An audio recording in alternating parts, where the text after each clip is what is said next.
भारताचे एक सार्वभौम समाजवादी धर्मनिरपेक्ष लोकशाही गणराज्य घडवण्याचा त्याच्या सर्व नागरिकास सामाजिक आर्थिक व राजनैतिक न्याय विचार अभिव्यक्ती विश्वास श्रद्धा व उपासना यांचे स्वातंत्र्य दर्जाची व संधीची समानता निश्चितपणे प्राप्त करून देण्याचा आणि त्या सर्वांमध्ये व्यक्तीची प्रतिष्ठा व राष्ट्राची एकता आणि एकात्मता यांचे आश्वासन देणारी बंधुता प्रवर्धित करण्याचा संकल्पपूर्वक निर्धार करून आमच्या संविधान सभेत आज दिनांक 26 नोव्हेंबर 1949 रोजी याद्वारे हे संविधान अंगीकृत आणि अधिनियमित करून सदाव्रत अर्पण करत आहोत. सदाव्रत अर्पण करत आहोत. सदाव्रत अर्पण करत आहोत.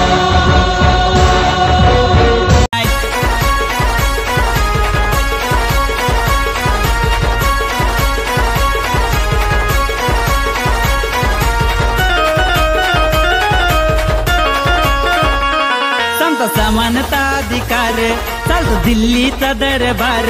संत समानता अधिकार चालतो दिल्लीचा दरबार. 395 कलमावर या देशाचा कारभार. 395 कलमावर या देशाचा कारभार. आर दिलाभिमान घटनेमधून तुम्हाला आजला न्याय. आर दिलाभिमान घटनेमधून तुम्हाला आजला न्याय. माझ्या भीमासारखा नेता साऱ्या जगात कुणीच नाय. माझ्या भीमासारखा नेता साऱ्या जगात कुणीच नाय. माझ्या भीमासारखा नेता साऱ्या जगात कुणीच नाय.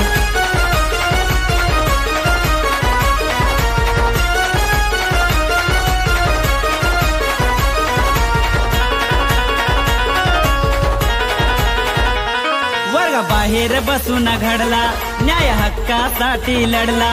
वर्गाबाहेर बसून घडला न्याय हक्कासाठी लढला. निचरुडीचं उडवून मुंडक मनवादाला घामत.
असा कुठेही शासक नाही आपल्या देशातील निर्णय हे आपण सगळेच घेतो, याचा अर्थ आपणच या देशाचे मालक आहे असा या सार्वभौम या शब्दाचा अर्थ होतो.